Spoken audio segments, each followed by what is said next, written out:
Bon, alors, ce qui me rend ouf dans l'existence, c'est d'entendre des gens se plaindre. Ça me rend fou.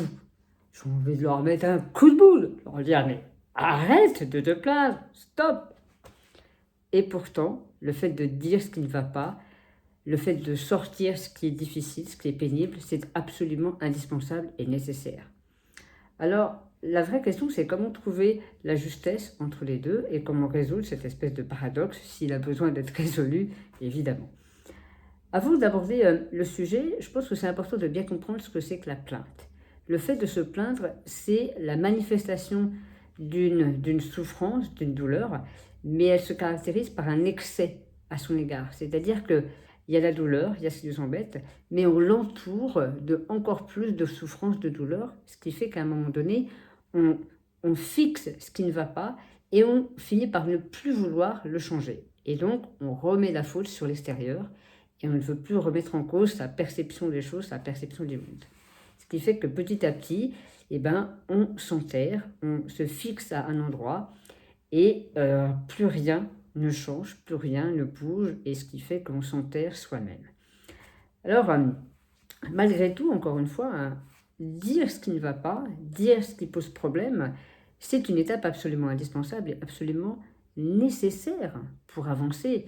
S'il n'y a pas d'espace pour simplement sortir la douleur, pour qu'elle soit entendue par un autre être humain, ça va être compliqué d'avancer. Donc, on voit bien que c'est pas si simple que ça en réalité comme sujet. Mais avant de te dire pourquoi est-ce que moi, ça me fait sauter au plafond lorsque j'entends des personnes se plaindre du gouvernement, de la politique, de telle personne, de telle situation. Donc évidemment des éléments sur lesquels en plus ils n'ont pas de prise, ils ne peuvent factuellement quasiment rien faire. Je me dis mais pourquoi s'inflige-t-il cette massue sur la tête alors qu'il y a déjà suffisamment de difficultés dans l'existence, quoi. Et en plus, souvent, c'est des personnes qui vont à peu près bien, qui sont plus ou moins en bonne santé, et surtout, ils sont vivants, quoi. Et moi, ça me rend dingo. Je me dis, mais tu es vivant. Pourquoi est-ce que tu perds ton temps à dire et surtout à répéter à tout un tas de personnes ce qui ne va pas? Le dire une fois et le fait que ce soit entendu, c'est évidemment nécessaire, mais le dire et le répéter à tout un tas de gens, et souvent et régulièrement, en fait, c'est idiot. Voilà.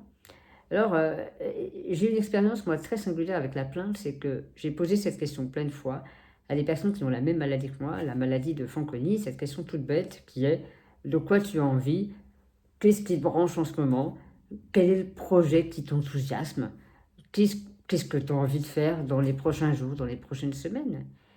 Et toutes les personnes qui me répondaient par de la plainte, c'est-à-dire qui ne répondaient même pas à ma question de quoi tu as envie, j'ai envie de ça, oh j'aimerais bien, ah mais j'ai ce rêve-là, mais qui me répondaient par leur peur, c'est-à-dire qui me disaient, ah tu sais Christophe, la semaine prochaine j'ai un rendez-vous chez mon ORL et je ne sais pas comment ça va se passer, ça m'inquiète un peu. Donc des personnes qui avaient vraiment du mal à accéder à leur envie, à ce qui les enthousiasmait, à ce qui les mettait en joie, toutes ces personnes-là qui avaient la même maladie que moi sont aujourd'hui décédées. Alors évidemment, ça m'a énormément marqué, fortement marqué, et ce qui fait qu'aujourd'hui, je me demande vraiment pourquoi est-ce qu'il y a cette plainte ambiance, et puis pour aller encore plus loin, qu'est-ce que je peux faire, moi, pour aider le peuple français, tu vois, à se désengager de cette plainte et à se désengager de cette identité de peuple râleur, quelque part, et à aider les gens à s'engager dans la justesse de l'action, qui est une danse entre tenir et puis lâcher prise, évidemment, tu le sais, comme en grimpe, pour monter, pour aller pas simplement contre la gravité, mais vers le sommet. Ok, on a besoin de légèreté, il y a besoin d'avoir envie de monter, de gravir, d'escalader, et il y a besoin d'avoir envie d'aller chercher une prise, un projet, une action, et évidemment d'avoir le courage de lâcher à un moment donné certaines choses, penser, aider personne, pour aller vers autre chose. Bon, d'accord. Mais il y a quand même quelque chose qui est assez intéressant avec la plainte, c'est que, en fait, elle a tout un tas de fonctions aussi absolument nécessaires et en réalité positives. La première, c'est que, comment dire, il ne faut pas oublier que la plainte, elle a une fonction sociale, en tout cas dans notre société, c'est que ça permet aussi de tisser un lien avec un inconnu sans forcément rentrer dans l'intimité. Et ça, c'est quelque chose de hyper positif parce que ça permet de parler de choses comme le beau, comme le mauvais temps, bref, des trucs qui nous touchent. Donc, c'est très bien qu'on ne peut pas y faire grand-chose. Donc, ça permet d'aborder le sujet avec quelqu'un, de rentrer en contact avec, et sur des sujets qui sont un petit peu, quelque part, presque frivoles, tu vois. Donc, cette fonction, elle est hyper positive et on sait que nous sommes des animaux sociaux, donc on a besoin de ce lien. Donc, c'est OK, évidemment, de par-ci, par-là, de râler, de dire, etc. Mais encore une fois, je crois que ce qui est difficile, finalement, c'est de, oser dire que ça ne va pas. Je sais que moi, les personnes que j'accompagne ont souvent ce petit travers, c'est-à-dire qu'ils ont du mal, à cause d'une peur d'être jugés, justement, qu'on leur dise c'est pas vrai, arrête de dire ça, ou d'une peur de ne pas être aimé, tout simplement, enfin les classiques des besoins fondamentaux, eh bien, ils n'osent pas dire ce qui les embête vraiment et ce qui leur fait vraiment mal. Et donc, ils ont besoin de trouver une oreille attentive, présente, qui ne juge pas, et qui soit capable d'entendre réellement cette douleur-là, cette tristesse-là.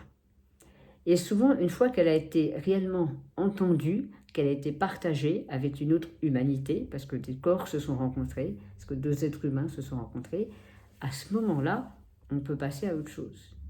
Et à ce moment-là, moi je me permets de dire, du coup, maintenant qu'on a fait le tour de ce qui vraiment t'emmerde, de ce qui te fait chier, de ce qui est douloureux pour toi, est-ce que tu veux le dire encore, le répéter encore? Oui. Ou est-ce que tu as envie de passer à autre chose? Et à ce moment-là, on peut choisir de couper la plainte. Dire en fait, non, c'est bon, j'ai compris, maintenant, j'avance. Et souvent, ce qu'il y a derrière, c'est une peur de rentrer en contact avec l'état actuel des choses. Parce qu'il y a plein de trucs qu'on ne veut pas voir, qu'on ne veut pas accepter, qui ont changé, qui se sont modifiés dans les relations. Et en fait, la plainte aussi sert de fonction pour se protéger contre cette forme de douleur de la réalité qui est difficile, quoi. Qui est pas simple. C'est dur, quoi. Quand on a plein de cancers comme moi, c'est super difficile. Donc je peux me cacher derrière un non, mais ça va, il n'y a pas de problème, ou derrière le fait de me considérer comme une victime. Et du coup, je vais bourrotiser l'extérieur, mais en fin de compte, la seule chose que je puisse faire, c'est prendre le jeu de cartes que j'ai en main et me dire, bon, j'ai peut-être un jeu de cartes soi-disant pourri, mais je vais quand même essayer de jouer au mieux le jeu que j'ai entre les mains. Et c'est tout. Et voilà. Bon, enfin voilà, en tout cas, mon combat quelque part positif, mon combat vertical, ce serait vraiment d'accompagner tout le peuple français, en fait, vraiment à se désengager de cette identité de je râle pour râler, et de vraiment avoir le courage de, à certains moments, dire stop, j'arrête, je décide de couper, et maintenant je me bouge le cul, je me prends moi-même en main, c'est ce qu'elle veut dire, je prends toute mon existence, je prends le paquet de merde, je prends le paquet de choses absolument géniales, et je fais de mon mieux pour avancer avec ça. Je fais de mon mieux. Voilà ce qui m'intéresse, tout simplement. Bon, en tout cas, dis-moi qu'est-ce que tu en penses, dis-moi si tu as des choses qui te viennent par rapport à ce sujet de la plainte. Comment est-ce que ça te fait réagir? Et puis on va continuer d'avancer ensemble. Et parce que je crois qu'on est tous évidemment interconnectés, on est tous une grande cordée. Donc, si ça te branche d'ailleurs, continue de me suivre. Je vais continuer de partager avec toi un certain nombre de choses. Et c'est d'ailleurs la raison pour laquelle je fais des conférences aussi, parce que j'ai vraiment à cœur de partager cette philosophie de vie qui est de, malgré la difficulté, malgré le tragique de l'existence, je continue. Et j'avance parce que sinon je suis déjà mort. Et moi je veux profiter du fait d'être en vie et donc de continuer de nourrir mes envies. C'est la seule manière d'avancer et c'est la seule manière de ne pas être déjà mort avant que ce soit réellement l'heure de mourir, en fait. Voilà. Allez, bisous, rappelle-toi, la vie est courte, mais c'est vrai que tu as le temps quand même. Accroche-toi à ce qui est essentiel et laisse tomber tout le reste. Ciao!